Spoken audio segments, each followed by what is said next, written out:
Assalamu alaikum. Welcome to Shah Group Educational Channel. This is your physics teacher SM Nasir Shah. Okay, student, we are going to discuss some topic related to this chapter. The name of this chapter, as you can see on your screen, geometrical optics. Uh, the first topic related to this chapter, reflection of light.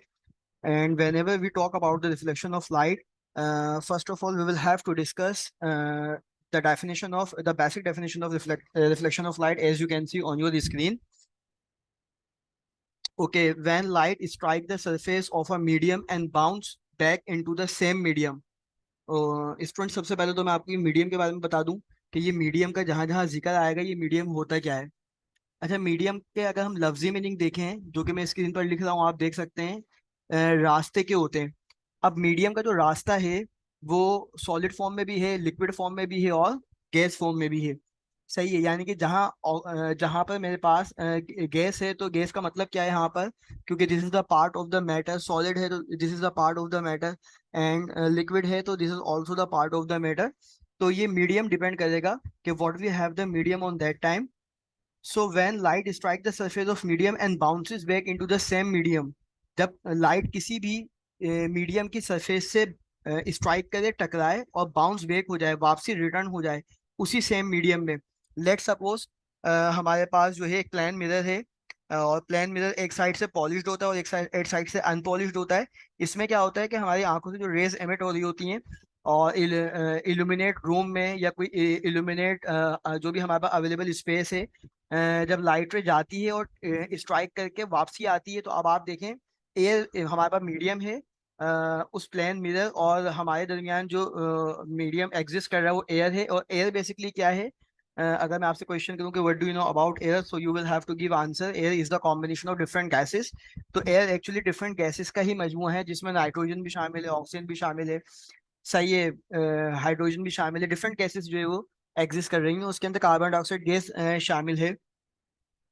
तो अब वो देखें, जब वो plane mirror से जाके strike कर रही है रे और वापसी आ रही है, तो जो बाउंस बैक होके आ रही है तो एयर मीडियम से ही जा रही है और एयर मीडियम में ही आ रही है। और प्लेन मिरर में आप देखें, आपको जो है उसमें अपनी इमेज भी मेंशन हो रही है। तो ये रिफ्लेक्शन ऑफ लाइट का ही फिनोमेना होता है, जिसमें हम अपने आप को मिरर में देख पाते हैं। So when light strikes the surface of a medium and bounce back into the same medium, then this phenomena is known as reflection of light. ये फिनोमेना रिफ्लेक्शन ऑफ लाइट कहलाता है कि लाइट का जाना और सेम मीडियम में bounce back होकर वापसी आना। और अगर आप देख रहे हैं, मैंने एक डायग्राम मेंशन की है कि ये एक इंसिडेंट रे है और ये रिफ्लेक्टेड रे है, और एंगल आई है और एंगल आर है। जिस एंगल से टकराएगा वो एंगल ऑफ इंसिडेंस है, और जिस एंगल से टकराकर बाउंस बैक होगा वो एंगल ऑफ रिफ्लेक्शन है। और हमेशा याद रखिएगा कि रिफ्लेक्शन ऑफ लाइट के अभी हम आगे आगे पढ़ेंगे भी लॉज ऑफ रिफ्लेक्शन, कि angle I must be and should be is equal to angle R, जब जो है वो रिफ्लेक्शन ऑफ लाइट का फिनोमेना परफॉर्म किया जाएगा। Okay, now whenever we talk about the laws of reflection of light, basically we have the two laws of reflection of light, as you can see on your screen. First law of reflection of light and second law of reflection of light. और ये reflection of light का जो phenomena है और जो laws हैं, ये Ibnul Haitham नामी साइंटिस्ट ने जो है वो इसको बेसिकली इंट्रोड्यूस करवाया। और आप जानते हैं जो पिन होल कैमरा इन्वेंट किया वो भी इब्नुल हैतम नामी साइंटिस्ट ने इन्वेंट किया। There are two laws of reflection of light which are given below. First law of reflection of light, first law of reflection of light में आप देख रहे हैं कि angle R is equal to angle I, or we can also write as angle I is equal to angle R. So the basic definition of the first law of reflection of light, as you can see all of you, the angle of reflection is equal to the angle of incidence. अगर मेरे पास angle आई 30 degree आ रहा है तो angle are 30 degree आएगा। अगर angle आई 40 degree आ रहा है तो एंगल आर भी 40 डिग्री होना चाहिए। और आप तमाम स्टूडेंट ने जो प्रैक्टिकल परफॉर्म किए हैं लैब्स में, उसमें आपने देखा था कि जब हमने इसको मेजर किया था आफ्टर परफॉर्म प्रैक्टिकल, तो इसकी कैलकुलेशन में एंगल सेम आ रहे थे, एंगल आई भी, एंगल ऑफ इंसिडेंस भी और एंगल ऑफ रिफ्लेक्शन भी। So second law of reflection, the incident ray, reflected ray and normal to the surface at the point of incident all lie in the same plane. Incident ray होगा बेटा, reflected ray होगा या normal line होगी, ये सब एक ही plane पर लाई कर रहे हैं। आप देख सकते हैं, अगर मैं पीछे जाऊं दोबारा आपको डायग्राम मेंशन करूं तो आप देख सकते हैं ये सब एक ही प्लेन पर लाई कर रहे हैं। इंसिडेंट रे है, रिफ्लेक्टेड रे है, नॉर्मल लाइन है, ये सब एक ही प्लेन के ऊपर क्या कर रहे हैं, लाई कर रहे हैं, मौजूद हैं। ओके, अब हम वन बाय वन जो हमने अभी आपसे डिस्कस किया, incident ray, reflected ray, one by one की बेसिक डेफिनेशन को हम डिस्कस करेंगे आपसे। सो इंसिडेंट रे की अगर मैं बात करूं, the ray of light that strike the surface of the medium is known as incident ray. ऐसी लाइट की रे जो किसी सरफेस की मीडियम से स्ट्राइक कर रही है वो इंसिडेंट रे कहलाएगी।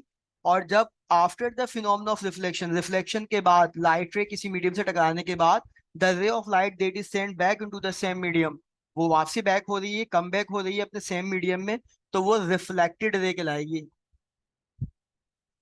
नॉर्मल लाइन की अगर हम बात करें स्टूडेंट, तो आप देख रहे हैं एंगल ऑफ इंसिडेंस और एंगल ऑफ रिफ्लेक्शन के दरमियान एक परपेंडिकुलर लाइन हमने ड्रॉ करी है, जिसको हम 90 डिग्री भी कह रहे हैं, और 90 डिग्री को ही हम परपेंडिकुलर भी कहते हैं। और the another name of perpendicular और we can also 90 degree same as normal line, normal line भी कहलाती है।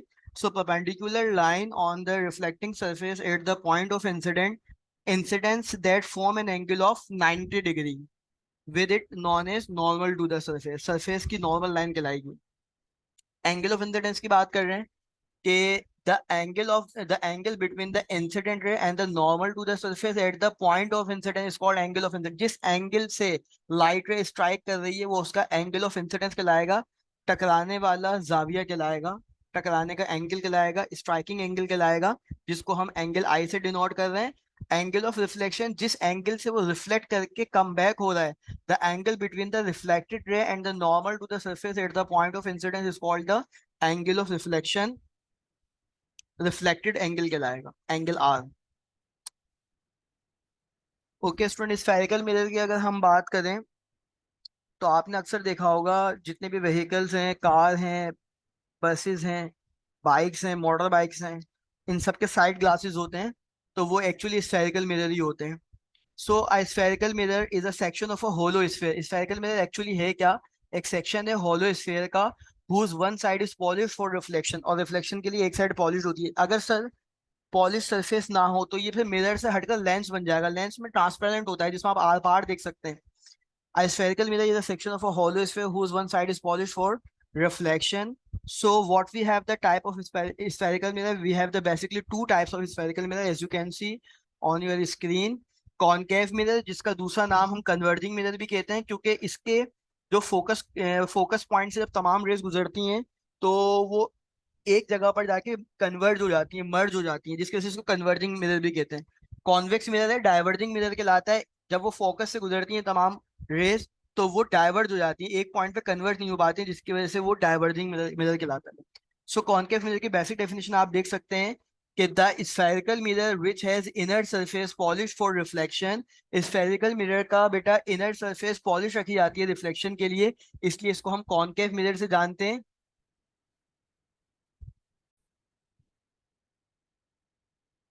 Okay, they have the ability to converge parallel rays at a point, so they are also called converging mirror। जैसे कि अभी थोड़ी देर पहले मैंने बताया कि तमाम रेस को कन्वर्ज कर देता है एक पॉइंट पर। इसकी मैं आपको ऐसी मिसाल दूं कि अगर आप जो है वो कॉनकेव मिरर ले रहे हैं और उसमें से आप क्या करें कि रेस पास करवाएं, रेस पास तो नहीं होंगी लेकिन रिफ्लेक्ट होकर जो है वो वापसी आएंगी। तो जब वो रिफ्लेक्ट होकर वापसी आएंगी तो कन्वर्ज करेंगे, जब रेस कन्वर्ज करेंगे तो इंटेंसिटी बढ़ जाएगी। अगर सन रेज है तो उसकी इंटेंसिटी जब बढ़ेगी, तो सन रेज जब रेस को कन्वर्ज करता है बेटा तो उसकी इंटेंसिटी को बढ़ा बढ़ा देता है उस पॉइंट पर, वहां पर हीटिंग इफेक्ट आपको ज्यादा मिलेगा, तो इसलिए कन्वर्जिंग मिरर भी कहलाता है और कॉनकेव मिरर भी कहलाता है। Okay, another type of spherical mirror, convex mirror, diverging mirror. So the spherical mirror which has outer surface polished for reflection, इसकी outer surface concave mirror की inner surface polish की जा रही है for reflection, और convex mirror के outer surface को जो है वो polish किया जा रहा है for reflection। That will be called convex mirror. So they have the ability to diverge parallel rays, so they are also called diverging mirror। क्योंकि ये पैरेलल रेस जब आती है तो उनको डाइवर्ज कर देता है, एक पॉइंट पर कन्वर्ज नहीं करता बल्कि फैला देता है, डिफरेंट डायरेक्शन में जो वो फैल जाती हैं, जिसकी वजह से डाइवर्जिंग मिरर कहलाता है। तो यहाँ पर जब रेस फैलेंगी और डाइवर्ज होंगी तो ये उसकी इंटेंसिटी को और ब्रेक कर देगा, और वहां पर आपको कोई ज्यादा हीटिंग इफेक्ट नहीं मिलेगा अगर सन रेज वहां से आ रही है। अब आप देखें यहाँ पर मैंने एक डायग्राम में आपको यहाँ पर दिखाया है कि कॉनकेव मिरर और कॉन्वेक्स मिरर, आउटर सरफेस और इनर सरफेस किस तरह पॉलिश्ड है for the purpose of reflection according to the given mirror. Okay, अब इसके हम डिफरेंट पैरामीटर पढ़ेंगे कि अब लाजमी सी बात है कॉनकेव मिरर हो या कॉन्वेक्स मिरर हो, उस स्फेरिकल मिरर का कोई ना कोई सेंट्रल पार्ट होगा, उसको नाम दिया है साइंटिस्ट ने purpose particularly. So as you can see कि the center of the spherical mirror is called pole. spherical mirror का बेटा जो center होगा वो pole कहलाएगा. Center of curvature, the center of the hollow sphere of either mirror is a part is called center of curvature. अगर मैं diagram यहाँ बनाऊँ स्क्रीन पर आपको दिख रहा होगा कि फॉर एग्जाम्पल ये spherical mirror का सेंट्रल पार्ट पोल कहलाएगा.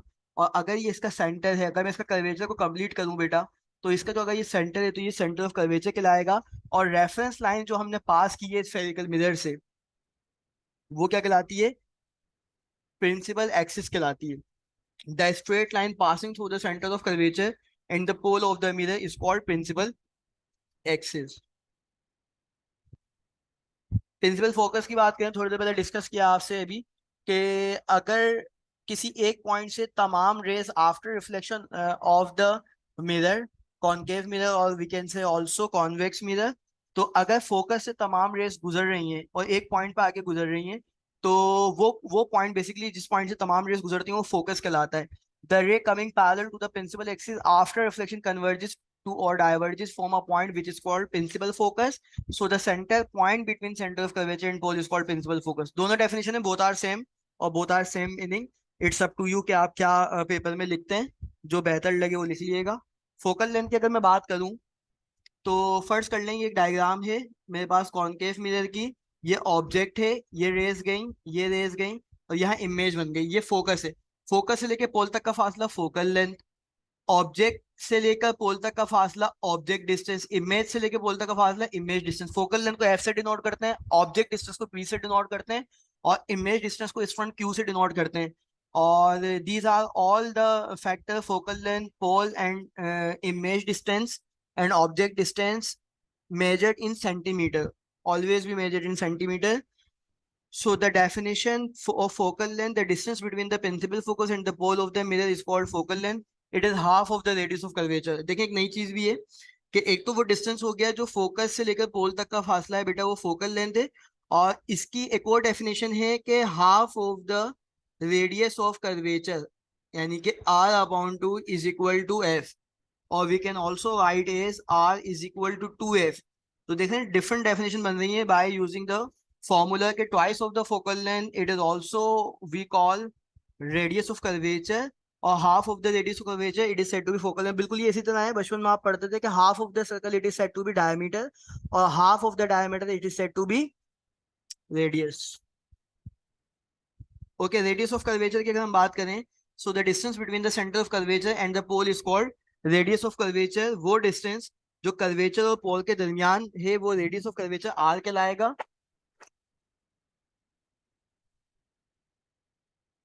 Okay, we have the differentiate between real image and virtual image.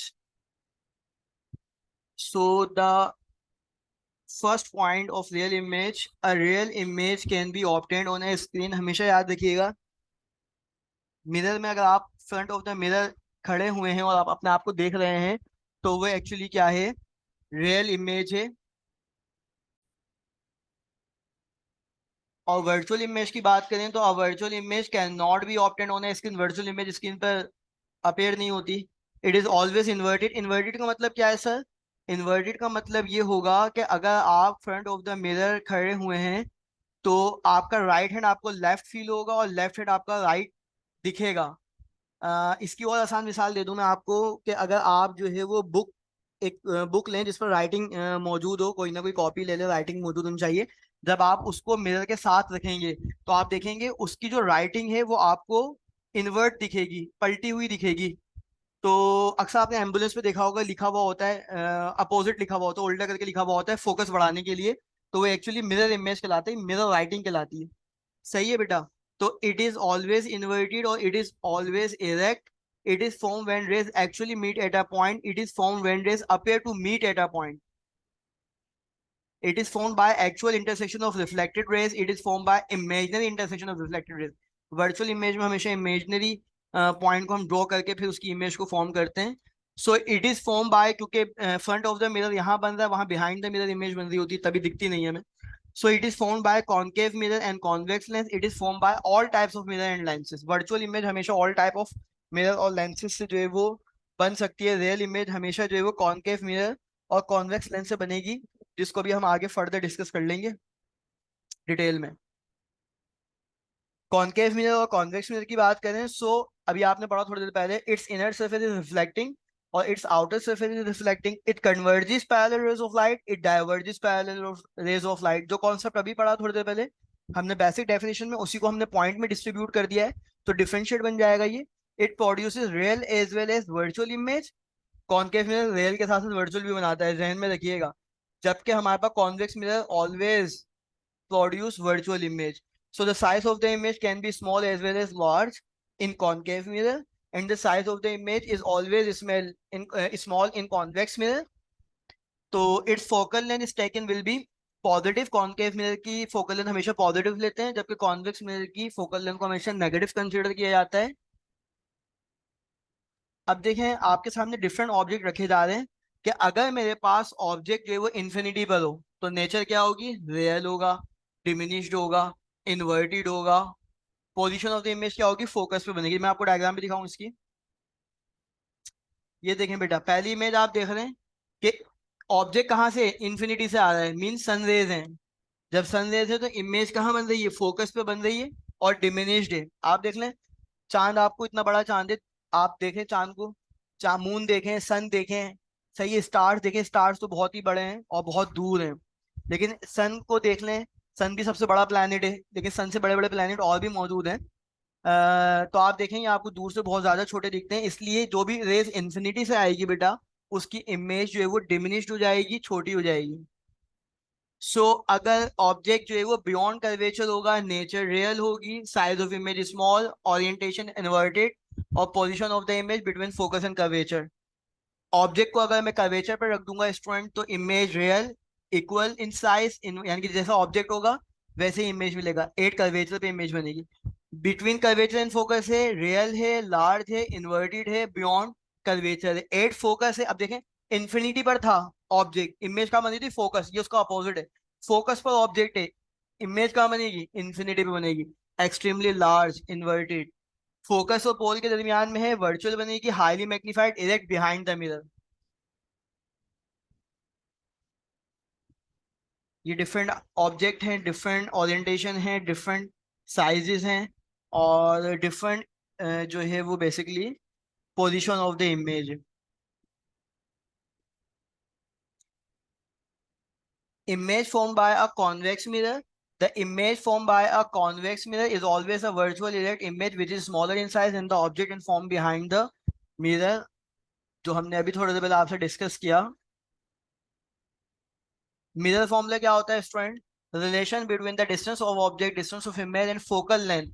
Object distance मतलब ऑब्जेक्ट, इमेज डिस्टेंस मतलब Q, focal length of the spherical mirror means F, is called a mirror formula. Mirror formula क्या होता है, 1/f is equal to 1/p plus 1/q। इसके numerical भी discuss करेंगे आपसे भी, कि जिसमें हमारे पास ऑब्जेक्ट दे देंगे, ऑब्जेक्ट डिस्टेंस दे देंगे, फोकस दे देंगे और कहेंगे कि आप इमेज डिस्टेंस मालूम करें, या इमेज डिस्टेंस दे देंगे बेटा और ऑब्जेक्ट डिस्टेंस दे देंगे तो कहेंगे फोकस मालूम करें। तो it depend on given condition के what we have the criteria on the given numerical on that time. So इंशाल्लाह उसके अकॉर्डिंग फिर हम उसको फॉर्म डेटा बनाएंगे। First of all we will have to arrange the data and we will put the formula and get the answer इंशाल्लाह। इसी lecture में आपसे डिस्कस करते हैं। अभी डेरिवेशन देख लें इसकी। Consider as object place in front of a spherical mirror if p is the distance of the object from the pole of the mirror. आपसे डिस्कस कर चुका हूं अभी कि ऑब्जेक्ट का जो डिस्टेंस है पोल से वो p है, इमेज का जो डिस्टेंस है पोल से बेटा वो q है, फोकस का जो डिस्टेंस है वो पोल से वो फोकल लेंथ है, और which is the formula exactly is 1/f is equal to 1/p plus 1/q। Sign convention for spherical mirror, मैं थोड़ा सा आपको साइन कन्वेंशन के हवाले से बता देता हूँ। अगर कॉनकेव मिरर है तो इमेज जो है वो क्या होगी बेटा, रियल होगी, इन्वर्टेड होगी। और अगर कॉन्वेक्स मिरर है तो इमेज वर्चुअल होगी और इरेक्ट होगी। अगर कॉनकेव मिरर है तो मेरे पास क्यू पॉजिटिव होना चाहिए, focal length positive, focal length positive होना चाहिए। और कॉन्वेक्स मिरर है तो क्यू नेगेटिव होगा, तो फोकल लेंथ भी मेरे पास नेगेटिव आएगा। और अगर मैं लेंस की बात करूँ तो बिल्कुल इसका अपोजिट हो जाता है। कॉनकेव मिरर की जो कैरेक्टरिस्टिक्स हैं वो बन जाती हैं कॉन्वेक्स लेंस की, और कॉन्वेक्स मिरर की जो कैरेक्टरिस्टिक्स हैं वो बन जाती हैं कॉनकेव लेंस की। मिसाल के तौर पर कॉनकेव लेंस की अगर मैं बात करूं तो आप देखें, कॉनकेव लेंस की अगर मैं बात करूं तो यहाँ पे कॉनकेव लेंस में क्यू नेगेटिव हो जाएगा, इमेज वर्चुअल और रिजेक्ट हो जाएगी, और फोकल लेंथ भी नेगेटिव हो जाएगा। और अगर मैं कॉन्वेक्स लेंस की बात करूं तो यहाँ पे क्यू पॉजिटिव हो जाएगा, फोकल लेंथ भी पॉजिटिव हो जाएगी, और इमेज जो है वो रियल और इन्वर्टेड हो जाएगी। बिल्कुल अपोजिट है कॉन्वेक्स और कॉनकेव मिरर का। यूजेस ऑफ कॉन्वेक्स मिरर की बात करें, सो फॉर रेयर व्यू, जैसे मैंने आपको बताया था कि अक्सर जो है वो किसी भी व्हीकल में, बसेस में, कार में साइड ग्लासेस होते हैं, तो साइड ग्लासेस की मदद से जो है वो आप क्या कर रहे होते हैं कि रेयर व्यू जो है वो आपको इमेज का दिख रहा होता है कि these mirror give an erect, diminished and complete image of the traffic behind for safe driving। And blind corner in highway की अगर मैं बात करूं तो हाईवे पर भी अगर आप देखें तो ब्लाइंड कॉर्नर जो होते हैं जो आपको रात में नहीं दिख पाते बेसिकली, तो वहां पर भी जो है वो convex mirror are used at blind corner in highway and roads. Wide angle vision allow driver to see around blind corner to avoid accident. So this is the basic application. Uses of concave mirror की बात करें तो shaving purpose के लिए इस्तेमाल हो रहा है। Concave mirror is use to enlarge the image.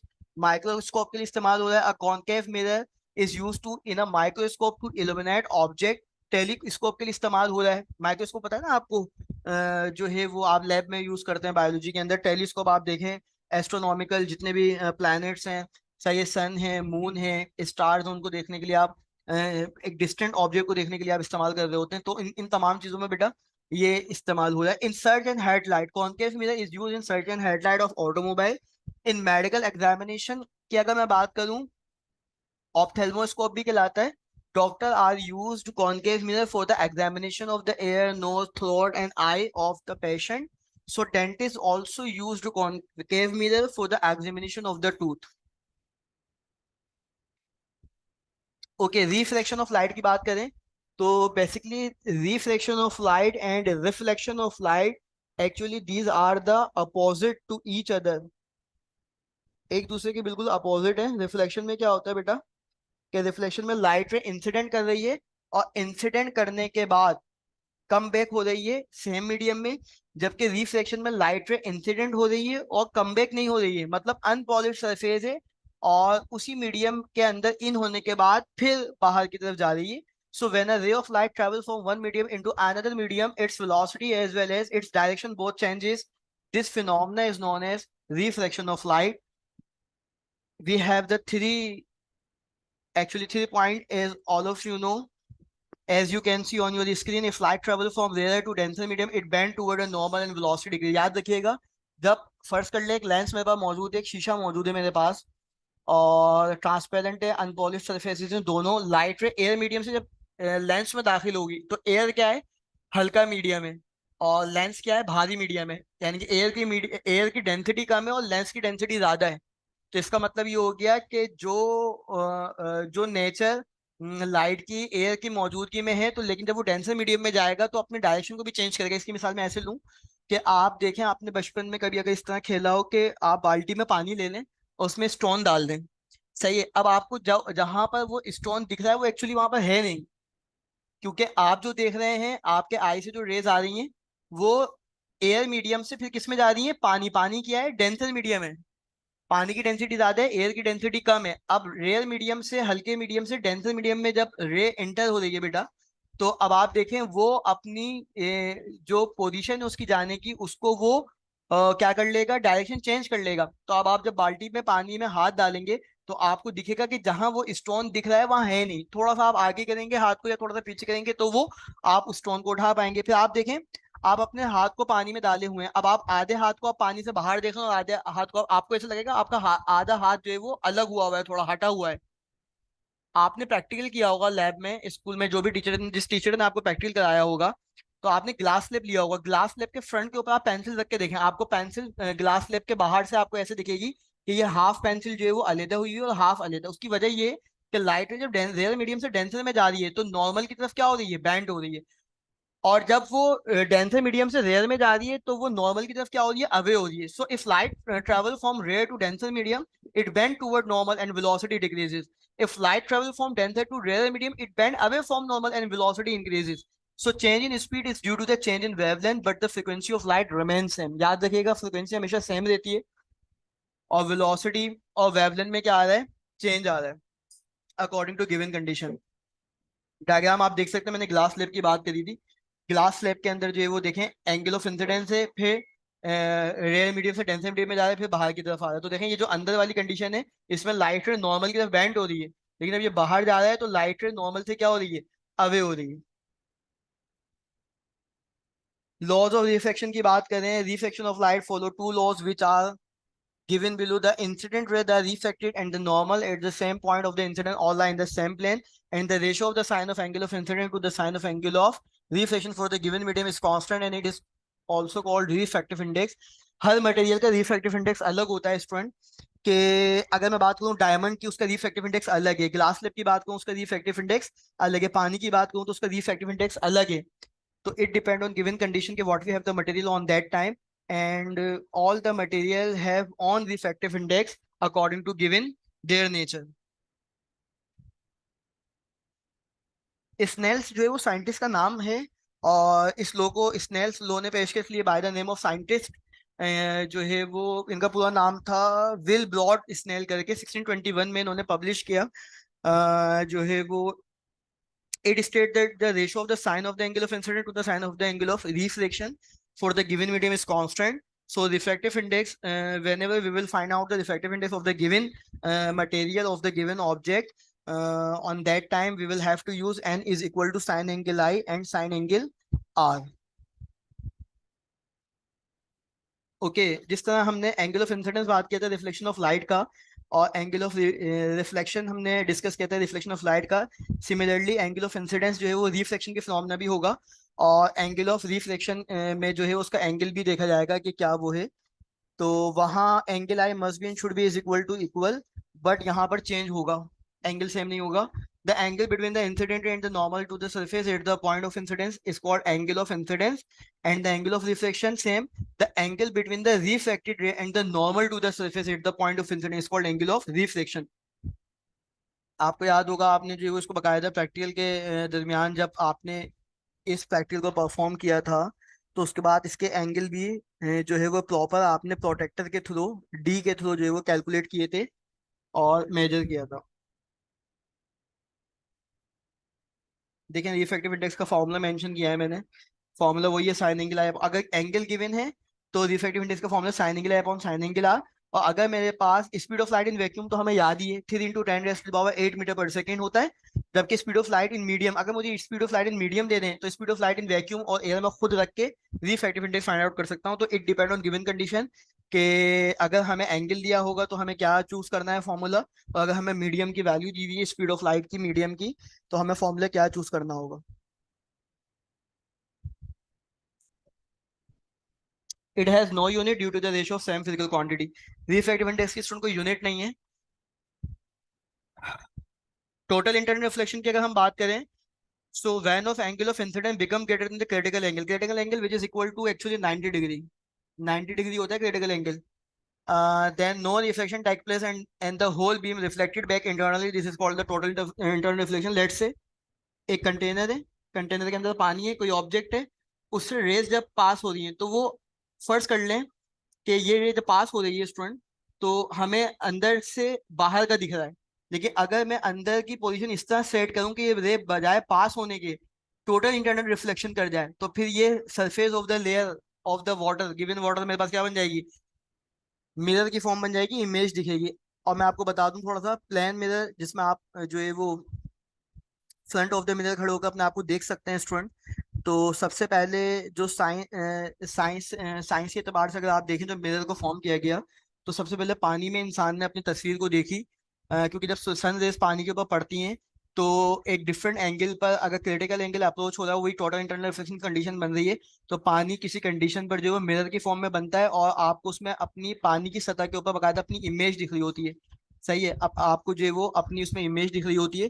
तो उसी फिनोमेना के तहत जो है वो बेसिकली प्लेन मिरर को डिजाइन किया गया. और यही वजह है कि प्लेन मिरर की एक सरफेस पॉलिश्ड होती है ताकि लाइट रे जो आ रही है वो बजाय गुजरने के कम बैक हो जाए, रिफ्लेक्ट बैक हो जाए, जिसकी वजह से इमेज रेटिना पे फॉर्म हो जाए। क्रिटिकल एंगल की बात करें, मैंने बता दिया आपको, जिसकी वैल्यू कितनी होती है, 90 डिग्री होती है, तो इसलिए क्रिटिकल एंगल कहलाता है। देखिए यहाँ इन्होंने लिखा हुआ है, when light travel from denser to rare medium it bent away from the normal angle of reflection increases with the angle of incidence. जैसे जैसे रिफ्लेक्शन का एंगल बढ़ाएंगे, एंगल ऑफ इंसिडेंस के साथ साथ, when angle of reflection become 90 degree, 90 degree को जैसे ही अप्रोच करेगा टोटल इंटरनल रिफ्लेक्शन हो जाएगी। The corresponding angle of incidence is called critical angle. और when angle of incidence become greater than the critical angle, then no reflection, reflection का phenomena ही नहीं होगा। जब रिफ्लेक्शन का फिनोमेना नहीं होगा, तो उस कंडीशन पे बेटा वो टोटल इंटरनल रिफ्लेक्शन का फिनोमेना कर देगा, जिसकी वजह से वहां पर हमें जो है वो इमेज फॉर्म होती हुई दिखेगी। दिखा रहे हैं आपको डायग्राम, ये देखें, पहले केस में रिफ्लेक्शन है, दूसरे केस में 90 डिग्री पर पहुंच गया, तीसरे केस में टोटल इंटरनल रिफ्लेक्शन हो गई, यहाँ इमेज फॉर्म हो जाएगी। Condition for total internal reflection, there are two conditions actually, as all of you know, and as all as you can see on your screen, light must travel from denser to rare, denser to rare medium होना जरूरी है। अब देख लें, पानी के अंदर से देख रहे तो पानी डेंसर है और एयर क्या है, रेयर है। The angle of incidence must be greater the angle critical angle. और ये शर्त है आपके पास कि एंगल ऑफ इंसिडेंस इतना सेट करना पड़ेगा कि क्रिटिकल एंगल को क्रॉस कर जाए, यानी 90 डिग्री को क्रॉस कर जाए, तो वो टोटल इंटरनल रिफ्लेक्शन की कंडीशन को फुलफिल करेगा। ऑप्टिकल फाइबर की बात करें, optical fibre is very thin flexible rod made of special class transparent plastic. Optical fibre जेर जमीन बिछी हुई होती हैं, जो कि बेसिकली कम्युनिकेशन पर्पज के लिए इस्तेमाल की जाती हैं, टेलीफोन के सिग्नल को पास करने के लिए इस्तेमाल की जाती हैं। और ऑप्टिकल फाइबर चाहे जितने ही किलोमीटर दूर हो, एक इसके एंड के ऊपर अगर आप थंब रखें तो दूसरे एंड पे विद इन अ सेकंड जो है वो कलर चेंज कर देता है। It comprises of two part, inner part with high reflective index called coated with another material called cladding, जिसको हम क्लैडिंग कहते हैं। मैंने इससे पहले भी आपको एक लेक्चर में ऑप्टिकल फाइबर को बहुत डिटेल में डिस्कस किया है आपसे। So cladding reflect light internally the core until it come out of the outer end. देख रहे हैं कि क्लैडिंग जो है वो लाइट को रिफ्लेक्ट करता है इंटरनली, जब तक जो है वो out of the other end, दूसरे एंड से बाहर ना निकल जाए।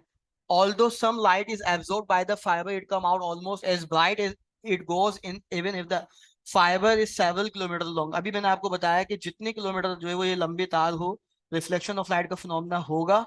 और आपको, आप एक एंड से जो है वो उसको थंब रखेंगे और विद इन अ सेकंड आपको दूसरे एंड से उसका कलर चेंज होता हुआ दिखेगा। They are used to carry telephone communication signal using laser beams.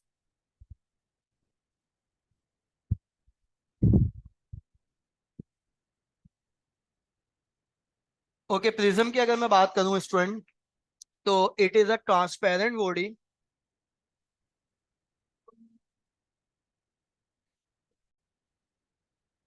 Okay student, जब हम प्रिज्म की बात करते हैं, so it is a transparent body bounded by three rectangular and two rectangular surfaces. आप देख रहे हैं, मैं डायग्राम अगर यहाँ पे बनाऊं, तो प्रिज्म आपको इस तरह दिखेगा थर्ड वर्टेक्स की फॉर्म में, कि it is a transparent body bounded by the three rectangular and two triangular surfaces, reflection through prism. और ये बिल्कुल ऐसा है कि जब आपने बारिश के बाद रेनबो फॉर्म होता हुआ देखा होगा, जिसका पैटर्न क्या होता है, विबग्योर होता है, VIBGYOR, डाउनवर्ड टू अपवर्ड जाएंगे तो violet, indigo, blue, green, yellow, orange, red. इसका फिनोमेना होता है क्या एक्चुअली, कि जब हमारे पास जो है रेन ड्रॉप्स जमीन की तरफ आ रहे होते हैं, तो just like behave a prism act करते हैं, सनरेज उसमें से गुजरती हैं। तो क्योंकि पता है आपको, व्हाइट लाइट जिसको हम कलर लेस भी कहते हैं, actually this is the combination of different colour. ये 7 कलर का कॉम्बिनेशन होता है। जब वो सिंगल कलर सन रे का, जो कि व्हाइट लाइट है या कलर लेस है, जब वो प्रिज्म से गुजरता है बेटा, तो वो 7 कलर के अंदर जो है वो डिस्ट्रीब्यूट हो जाता है, जिसको हम कहते हैं dispersion of light. This phenomena is also known as dispersion of light. और ये 7 कलर का पैटर्न देता है, इस पैटर्न को हम स्पेक्ट्रम भी कहते हैं। मैं अगेन बता रहा हूँ, violet, indigo, blue, green, yellow, orange, red. अब देखें रिफ्लेक्शन थ्रू प्रिज्म क्या होता है, कि as prism is a denser medium, so when light enters it bend toward a normal, and when light emerge out of the prism it bend away from the normal. In both cases, light bend toward the base of the prism. So the angle between the extended incident and emergent ray is called the angle of deviation. Angle of incidence है, angle of reflection है, और angle of deviation है, जिसको हम angle D का नाम दे रहे हैं। It's value is least when incident angle is equal to the emergent angle and refracted ray is parallel to the base of the prism. The minimum value of the angle of deviation is called the angle of minimum deviation.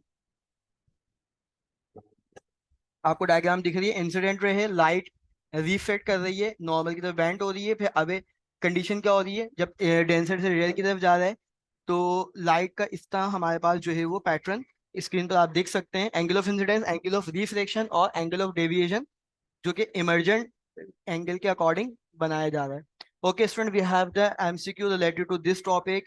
As you can see on your screen, the first MCQ: when a ray of light enter obliquely from a rare into a denser medium, the angle of reflection becomes dash angle of incidence. So we have the four option right now, as you can see on your screen. Option A greater than, option B smaller than, option C equal to, or option D unrelated to. So as all of you know about very well, we have to discuss in this video lecture. So the correct option is option. आप लोग पहले अपने जहनों में सोच लें इसका सही answer क्या होना चाहिए. स्मॉलर देन हमेशा क्या होगा, कम होगा. Which one of the following has maximum value of the refractive index. Ruby है, क्राउन ग्लास है, क्वार्ट्ज है या डायमंड है, किसका सबसे ज्यादा मैक्सिमम रिफ्रैक्टिव इंडेक्स होगा. So the option is option D, diamond का. मैग्निफिकेशन इज द, मैग्निफिकेशन क्या होता है कि साइज कितना बड़ा है इमेज का या साइज कितना छोटा है. So the ratio of the image distance to the object distance, it is said to be magnification. It has no unit due to the ratio of the same physical quantity. So it is the basic formula q upon p is m is equal to q upon p. So the correct option is option A right now. Okay, we have the value of image distance and the object distance in this MCQ, as you can see on your screen, which is equal to 6 centimeter in image distance and 2 centimeter in object distance. So what we have the formula, we have the formula right now, m is equal to q upon p. So 6 upon 2. So final answer will be 3 times. So option B is the right answer. Okay, the least distance of the vision for a normal eye is, we have for option right now. इंसानी आँख का least distance कितना होता है, 25 centimetre होना चाहिए. The speed of light in water is, speed of light in vacuum या speed of light in air जो होता है वो 3 इंटू 10⁻8 मीटर पर सेकंड होता है, जबकि speed of light in water क्या होता है 2.25 10⁻8 मीटर पर second. So the correct option is option A. Speed of light हमेशा जब पानी में एयर टू डेंसर मीडियम या एयर टू वाटर मीडियम में जाता है, एयर टू डेंसर में जाता है, तो स्पीड ऑफ लाइट क्या हो जाती है, कम हो जाती है. Human eye is similar to microscope, telescope, camera, periscope. So the correct option is option C, camera. The speed of light in vacuum, as all of you know about very well, which is equal to 3 into 10 raised to the power 8 meter per second.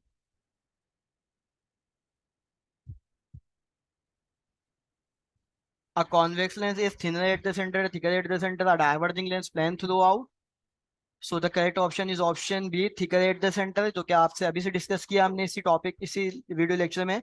The SI unit of linear magnification. So what we have the formula to find out the unit, we have the formula right now, m is equal to q upon p. So it has no unit due to the ratio of same physical quantity. So the option is D, none of the above. When a ray of light enter obliquely from one medium into another, it deviate from its original path. The phenomenon is called reflection, refraction, interference या dispersion. So reflection is the right answer. When a ray of light enter obliquely from a rare into a denser medium, हल्के medium से भारी medium में जा रहे हैं, तो हमेशा एंगल ऑफ इंसिडेंस क्या होगा, स्मॉलर होगा. If an object is situated between the optical center and the principal focus of the convex lens, erect होगा, virtual होगा, large in size होगा. For a total internal reflection, the angle of incidence must dash the critical angle greater than होना चाहिए, smaller than, equal to half to, जिसको हमने अभी आपसे detail में डिस्कस किया. So the right answer is option A, greater than होगा. A concave lens is dash thinner at the centre, thicker at the centre. A diverging lens या plain throughout. So the right answer thinner at the centre is all of you know about very well. Okay, the eye, the camera are similar because the image form in both is real inverted, real erect and small, virtual erect, correct and small, or real and enlarged image, real and large image. So real inverted image is the right answer. In a photographic camera, a convex lens is used because it produces a dash image, gives virtual image, produces an enlarged image, form an image equal in size. हमारे पास photographic कैमरे की condition के ऊपर, या हमारे पास जो है वो इसका जो राइट आंसर होगा वो ऑप्शन डी हो जाएगा, रियल इमेज और inverted image. Section B base कर रहा है शॉर्ट क्वेश्चन आंसर पे. Define reflection, outline the diagram to illustrate reflection at a plane surface, जिसको मैंने आपसे इसी लेक्चर में बहुत डिटेल में डिस्कस किया है. Express the laws of reflection. Describe the term used in reflection, incident ray, reflected ray, normal, angle of incidence, angle of reflection. Define spherical mirror. What are the types? Describe the following term in used reflection through spherical mirror. ये तमाम वो short question answer है जो according to board exams आपसे पूछे जाते हैं, जिसको मैंने डिटेल में डिस्कस किया है स्टूडेंट्स। सेक्शन सी बेस करता है लॉन्ग क्वेश्चन आंसर पर। Formation of image by concave mirror, diagram भी मेंशन होंगी, कैरेक्टरिस्टिक्स भी मेंशन होगी।